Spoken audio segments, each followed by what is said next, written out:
2 வாரத்துக்கு முன்னாடி ட்ரையிங் ரேக்கில் எப்படி கொடி காய்கறிகள்லாம் வளர்த்துறேன் அப்படின்ட்டு ஒரு வீடியோ போட்டிருந்தேன் இல்லைங்களா? அதனோட ஒரு சின்ன அப்டேட் தாங்க இது. இது வந்து பாகக்காயோட மேல் ஃப்ளவருங்க இது. இப்போ தான் வந்து பூ வர ஆரம்பிச்சிருக்குது. இது பார்த்தீங்கன்னா வந்து ஃபீமேல் ஃப்ளவர். ஃபீமேல் ஃப்ளவருங்கிறப்ப வந்து அந்த ஃப்ளவருக்கு பின்னாடி அதனோட காய் வந்து இருக்கும். எந்த காய் நம்ம போட்டோமோ அந்த காய் வந்து இருக்கும். பார்த்திங்கன்னா ஒரு சின்ன பாகக்காய், அதுக்கு முன்னாடி பார்த்திங்கன்னா ஒரு சின்ன பூ. இது வந்து ஃபீமேல் ஃப்ளவருங்க. இதே மாதிரி நான் வந்து சொரக்காயும் போட்டிருக்கிறேன். எப்போவுமே ஒரு செடியில் வந்து நிறைய மேல் ஃப்ளவர்ஸ் தாங்க வரும். இப்போ நீங்கள் பார்க்குறது வந்து மேல் ஃப்ளவரு. இங்கே பார்த்தீங்கன்னா ஃபீமேல் ஃப்ளவர். அதுக்கு பின்னாடி வந்து ஒரு சின்ன சொரக்காய் இருக்குது பார்த்தீங்களா? ஒரு சின்ன பட்டு மாதிரி இருக்குது பார்த்தீங்களா? அதுதான் வந்து ஃபீமேல் ஃப்ளவரு. யூசுவலாக ஒரு செடியில் நிறைய மேல் ஃப்ளவர்ஸ் தாங்க ஃபஸ்ட்டு வரும்.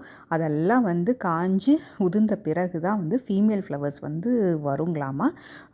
இது வந்து மேலே இருக்கிற செடிகளுங்க. கீழே வந்து பீர்க்கங்காய் வந்து கீழேயும் போட்டிருக்கிறேன். பார்த்திங்கன்னா இப்போ தான் வந்து கொஞ்சம் கொஞ்சமாக பூ வந்து வர ஆரம்பிச்சிருக்குதுங்க பீக்கிங்காயில்.